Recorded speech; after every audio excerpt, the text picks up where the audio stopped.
Hola, ¿cómo están? Continuamos con el diseño de las instalaciones para las industrias 2 en la unidad 2 de aire acondicionado y a continuación vamos a ver transmisión de calor y coeficiente de transmitancia total K. El primer concepto que vamos a ver es la transmisión de calor, que ustedes saben que sucede cuando hay diferencia de temperatura entre, por ejemplo, dos masas o dentro de un fluido cuando hay diferencia de temperatura, dentro de un ambiente en general aislado cuando no todos los puntos de ese ambiente se encuentran a la misma temperatura, entonces hay transmisión de calor. La transmisión de calor puede ser de tres formas: radiación, convección o conducción. Vamos a ver enseguida las definiciones de cada una de ellas, pero es muy importante tener en cuenta que siempre la transmisión de calor es de un cuerpo o de un fluido que se encuentre a mayor temperatura al otro que se encuentra a menor temperatura hasta que alcancen su punto de equilibrio. Entonces, como decíamos, esto sucede en, digamos, la naturaleza. Cuando nos encontramos con casos especiales, por ejemplo, el aire acondicionado, caso especial es cuando hay un trabajo realizado sobre el sistema para que se pueda enfriar un ambiente, por ejemplo, en verano. Ahí tiene que mediar el trabajo para que podamos enfriar un ambiente cuando todo lo que está alrededor está a mayor temperatura. Vamos a ver ahora cada una de las definiciones de la transmisión de calor, entonces de las formas que puede transmitirse el calor. La primera forma es por conducción. Esta es una forma típica de los materiales sólidos. Por contacto directo sucede, ¿verdad? Por ejemplo, estamos sentados en una silla, esa silla se calienta, ¿verdad? Nuestros pies con el suelo también tienen un intercambio de calor sólido a sólido. Eh, Ahí siempre tratamos el esfuerzo que hace, digamos, que hacen las leyes de la termodinámica es la transmisión de calor de mayor a menor temperatura hasta llegar al punto de equilibrio. La transmisión de ese calor depende de un coeficiente, la velocidad en que se transmite el calor.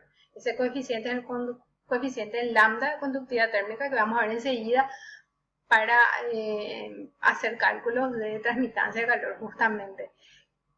Esto hace que determinados cuerpos o sustancias o materiales tengan una mayor o menor inercia térmica también en la transmisión de calor, menor o mayor velocidad para transmitir el calor.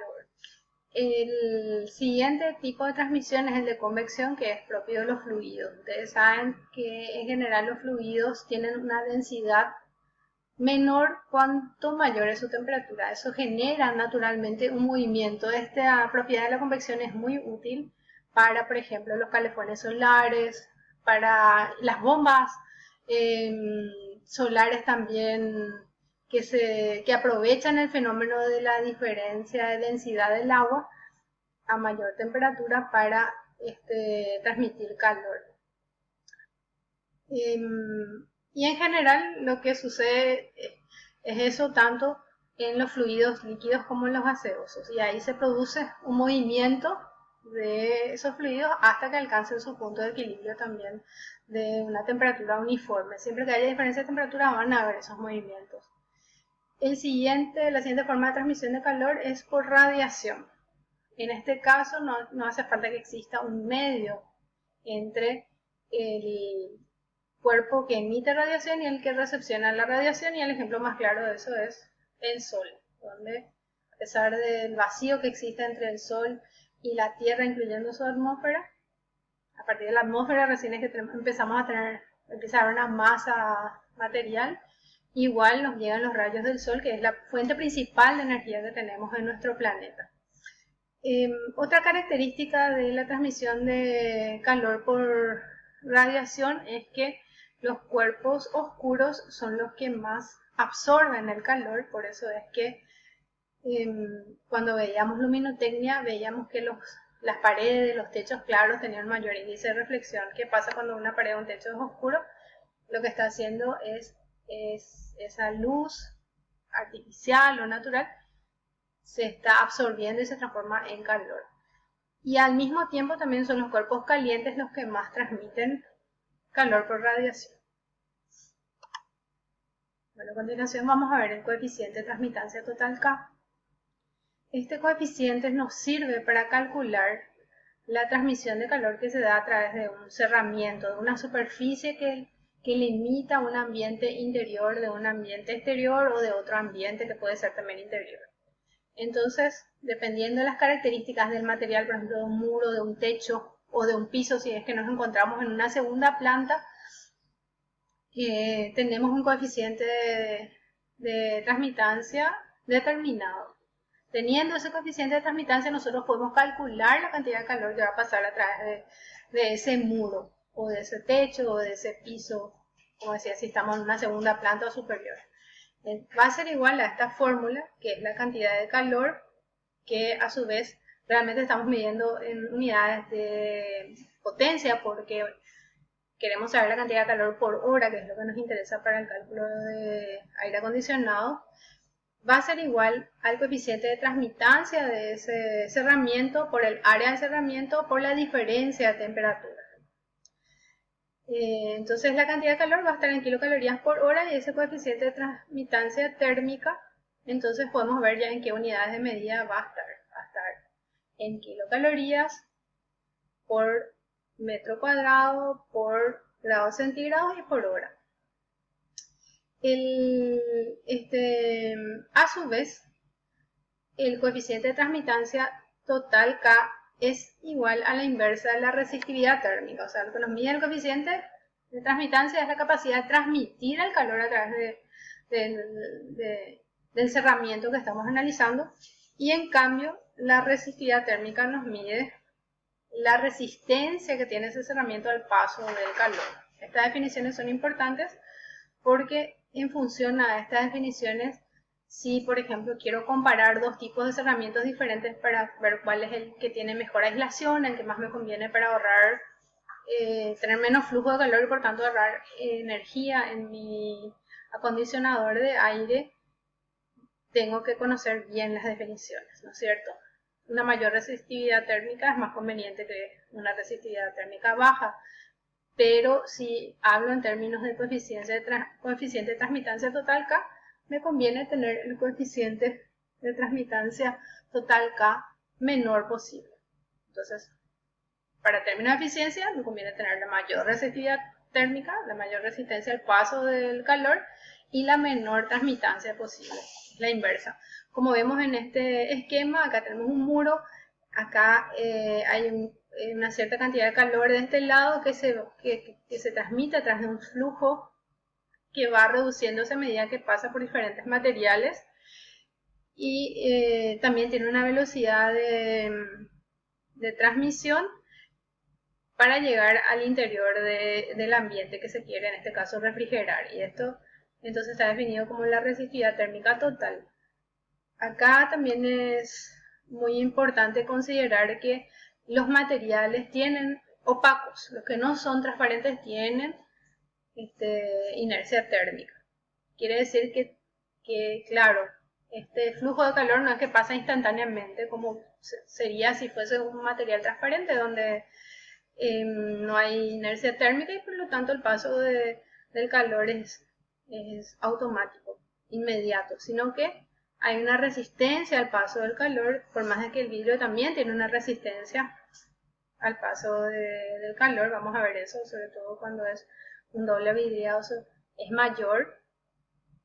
Pero el vidrio tiene la característica que al ser transparente no absorbe calor.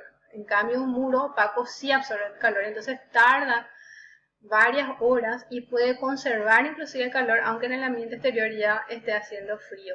Esto se llama inercia térmica y lo conocemos bastante bien en Paraguay cuando tocamos un muro que ya hace horas no le da más el sol, pero sigue caliente, entonces sigue todavía aportando calor al interior. Y esta es una propiedad muy interesante que se usa también para hacer construcciones bioclimáticas, la propiedad entonces de las masas de tener inercia térmica.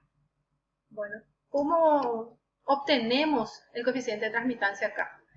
El coeficiente de transmitancia K para cerramientos estándares de uso tanto en Argentina como en Paraguay están ya en el cuadri, en la tabla de valores directamente. También se puede encontrar en las normas IRAM, hay normas de diferentes tipos donde podemos encontrar, tenemos que fijarnos bien en qué unidades de medida están esas normas y convertir a las unidades que nosotros usamos si son diferentes.